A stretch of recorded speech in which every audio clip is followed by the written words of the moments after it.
안녕하세요. 2021 산림복지 데이터 시각화를 진행한 KCL팀 김민재, 최은지, 이기원입니다.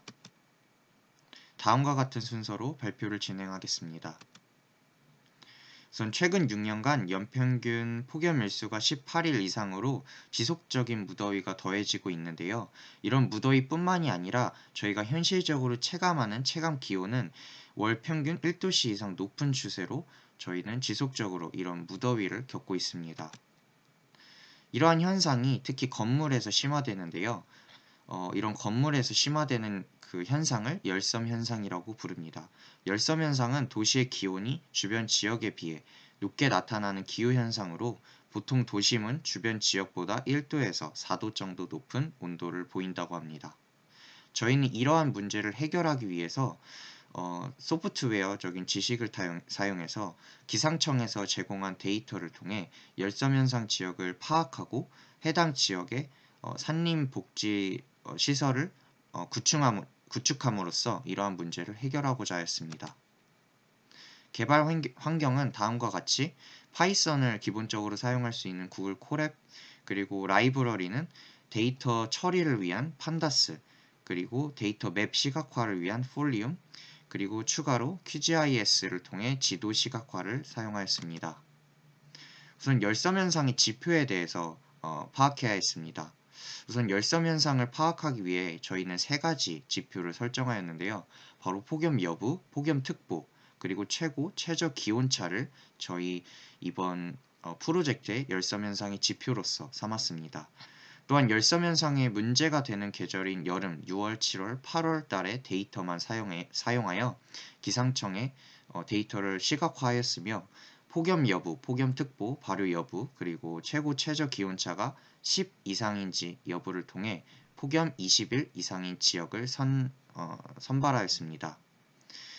다음과 같이 오른쪽에 보시는 그림과 같이 데이터 프레임에 폭염 특보, 그리고 폭염 여부, 그리고 최고 기온과 최저 기온의 차가 10보다 큰 지역을 선정하였으며 이러한 데이터 값들은 모두 기존의 어떤 자료조사에 의거하여 저희가 선정하였음을 미리 말씀드립니다.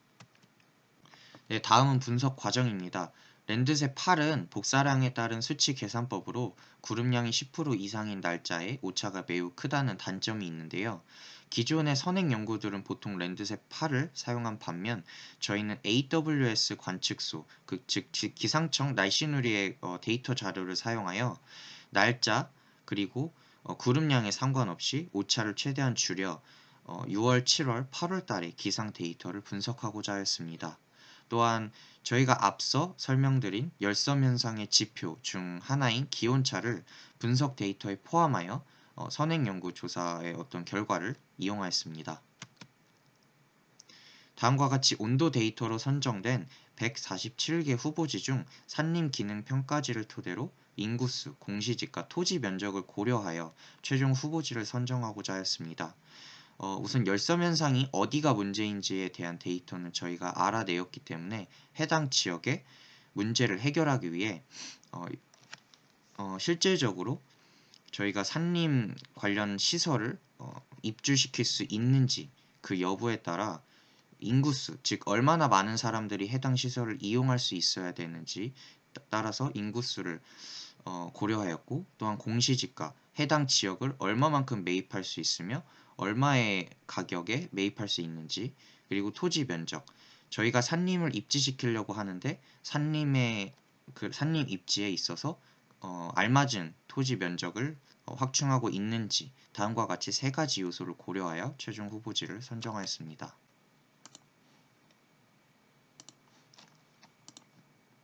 네, 다음은 데이터 정교화입니다.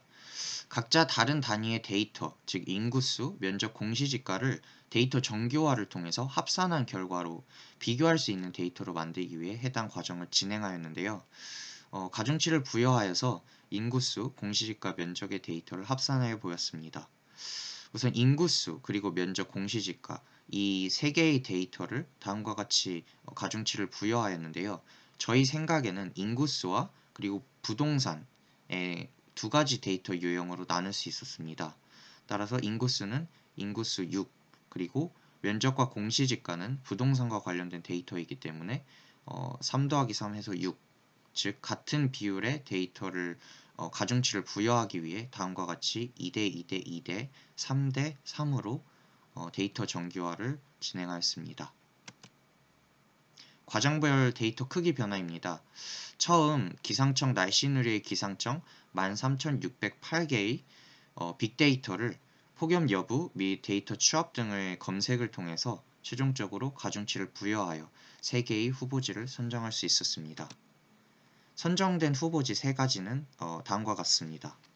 경기 안산시 상록구, 그리고 경기 고양시 덕양구, 경북 경산시 상방동의 3가지 지역을 저희가 찾을 수 있었으며, 해당 지역에 다음과 같은 열섬 현상이 발생하는지에 대한 유무, 그리고 면적, 공시지가 데이터를 기반으로 저희가 가중치를 부여하여 다음 3가지 후보지를 선정하였습니다. 경기 안산시 상록구는 다음과 같은 로드맵을 볼 수 있었는데요. 다음과 같이 면적, 공시지가, 대학교 근처 주변 인구는 다음과 같이 파악이 되었고, 해당 부지는 원래 산림에도 불구하고 보시다시피 산림이 대부분 파괴되어 산림 역할을 하고 있지 않다고 저희는 로드맵을 통해서는 확인을 했습니다. 하지만 실질적으로 가서 직접적인 원인에 대해서 더 별도로 탐구해 볼 필요는 있다고 생각합니다. 그래서 해당 지역의 산림 보존을 통해 열섬 현상을 해결할 수 있을 것이라 기대하고 있습니다. 또한 경기 고양시 덕양구는 다음과 같이 사방이 산으로 막혀있는 분지라는 특성이 있었습니다. 이러한 지형적인 특성 때문에 더위가 매우 심하다고 저희는 판단하였고, 때문에 기존의 어떤 단순한 방법보다는 도시의 나무 산림을 많이 조성하여서 기온을 낮추는 방안이 모색되어야 하며, 또한 아파트 옥상 정원이나 도시 전체에 산림을 조성하여 이러한 문제를 해결할 수 있을 것이라 기대하고 있습니다. 또 추가적인 예산이 가능할 경우에는 규모가 큰 바람길을 조성하는 방안도 고민하고 있습니다. 해당 지역의 주변 위치에 이제 큰 강이 흐르기 때문에 해당 강과 연결하여 좀 더 환경 생태학적인 문제 해결 방안을 생각할 수 있을 것이라 생각합니다. 네, 다음과 같이 저희 연구에 있어서도 한계 및 정책적 시사점이 많았는데요. 우선 열섬 지역의 정의 및 기준이 매우 모호했습니다. 저희가 선행 연구를 통해서, 다양한 선행 연구 조사를 통해서 열섬 현상의 정의 및 기준에 대한 많은 서치를 해보고, 해당 그 선행 연구 결과를 토대로 저희가 지표를 설정하였지만 애초에 이런 부분에 대한 정의 및 기준이 모호하다는 특징이 있었고, 랜드셋 8 데이터로는 전국 울량이 10% 이하인 특정 날짜를 찾을 수 없었습니다. 저희가 사실 랜드셋 8을 사용하려고 했으나 모든 지역의 구름량이 10% 이하인 특정 날짜를 찾을 수 없었다는 점에서 이러한 부분에 문제가 생겨서 저희는 AWS 데이터로 변경을 하였고요. 또한 앞서 말씀드린 것처럼 산림 조성에 있어서는 구체적인 예산이 필요합니다. 따라서 이런 예산에 대한 필요성도 언급이 되고 있으며, 또한 국유림으로서의 전환 불확실성에 대해서도 얘기가 많이 되어 있습니다. 표준 공시지가는 표본 집단으로서 정확한 그 부동산 정보가 아닐 수 있습니다. 따라서 개별 공시지가를 참조해야 할 필요성이 있는데, 따라서 실질적으로 산림을 조성하는 데 있어서는 이러한 데이터를 따져야 되기 때문에 저희가 계산한 결과와는 어느 정도의 오차가 발생할 수 있을 것이라고 생각합니다. 또한 토지가 있더라도 국유림으로 함부로 저희가 매입할 수 없는 것이기 때문에 해당 조건을 만족해야 된다는 정책적 시사점이 있습니다. 또한 온도, 공시지가, 토지 면적, 유동인구의 조합으로 효율적인 산림 우선순위를 저희는 산출을 할 수 있었고, 또 이러한 저희의 어떤 데이터 시각화 프로젝트는 전국 기반 산림 재해 복구 우선순위 지역 선정에서도 활용할 수 있습니다. 저희는 단순히 열섬 현상을 파악할 때 온도뿐만이 아니라 공시지가, 토지 면적, 즉 부동산 데이터, 그리고 인구 데이터까지 종합적으로 사용하였기 때문에 이런 부분에 있어서 활용이 충분히 가능할 것이라고 예상하고 있습니다. 또한 주변 지역의 유형에 따라 산림 휴양지나 도시 숲과 같은 복지시설을 형성 가능하다는 특징이 있습니다. 데이터 출처는 다음과 같이 기상청 날씨누리, 그리고 행정안전부의 법정동, 행정동 매칭 코드, 그리고 행정안전부의 인구수 데이터, 그리고 공공 데이터 포털 등의 데이터를 사용하였습니다. 참고 문헌은 다음과 같습니다. 네, 코드는 다음과 같이 열섬 후보 선정 관련해서 코드를 썼는데요. 이제 기상청 날씨누리에서 제공한 히트웨이브 06, 그러니까 6월달, 7월달, 8월달 CSV 파일을 읽어서 데이터 프레임에 넣어주고, 이제 이렇게 만들어진 데이터들을 하나로 묶어서 다음과 같이 이제 폭염 여부, 최고 체감 기온, 최고 기온, 평균 기온과 같은 다양한 컬럼의 값들을 받을 수 있었고요. 이 부분에서 저희가 실질적으로 필요한 데이터만 추리고 나머지 데이터들은 제외해서 다음과 같이 이제 만들 수 있었습니다. 이렇게 해서 진행을 쭉 코드를 작성을 했고, 그래서 필요 없는 그런 데이터들이라던가 이렇게 좀 잘못된 그런 데이터들을 제거해주고 형변환을 시켜서 저희에게 딱 맞는 데이터로 바꿀 수 있었고, 여기 보시면 지역 옆에 있는 이 숫자들은 관측소 ID 값을 의미합니다. 이 해당 지역에 위치한 관측소의 ID 값이 무엇인지가 관측소 데이터, 즉 지도에 표시할 때 굉장히 중요한 데이터가 되기 때문에 해당 데이터들을 또 이렇게 ID 값으로 잘 나눠놓고, 또 로케이션도 같이 나눠서 이렇게 써주었고요. 또 저희는 지역 데이터도 같이 사용하다 보니까 이 관측소 ID와 관측소 그 주소와 그리고 10도씨 이상인 지역을 서로 다른 그 데이터들을 ID라는 하나의 어떤 PK를 통해서 하나로 병합해서 다음과 같이 NAN 데이터들은 또 없애주고, 이렇게 해서 결국 그 고도 데이터, 위도, 경도 데이터를 같이 이 관측소의 ID 값에 맞게 배열함으로써 다음과 같은 이제 ID 값, 그리고 주소 값, 고도 값, 이 데이터를 위에 있었던 열섬 현상 데이터와 이제 병합을 해서 알맞게 데이터를 뽑아낼 수 있었습니다.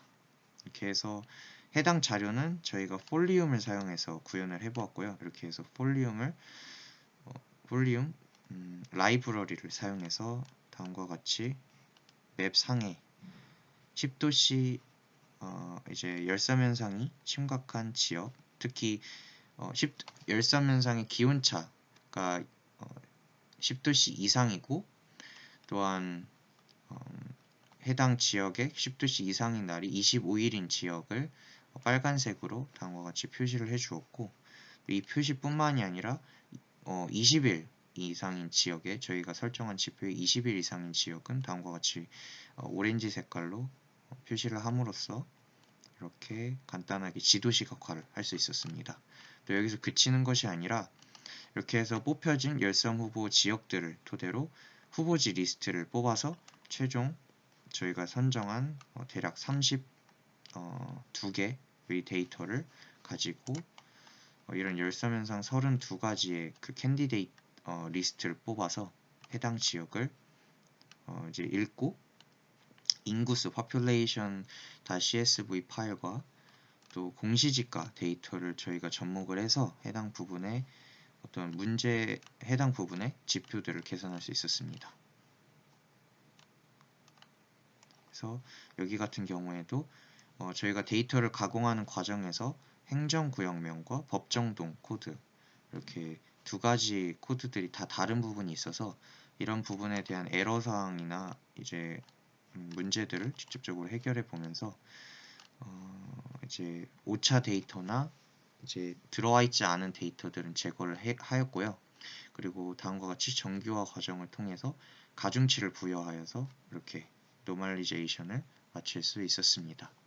이렇게 생성된 결과를 토대로 여기 보시면 다음과 같이 인구수만의 데이터를 토대로 QGIS, 즉 QGIS는 지도 시각화에 조금 더 최적화된 프로그램인데요.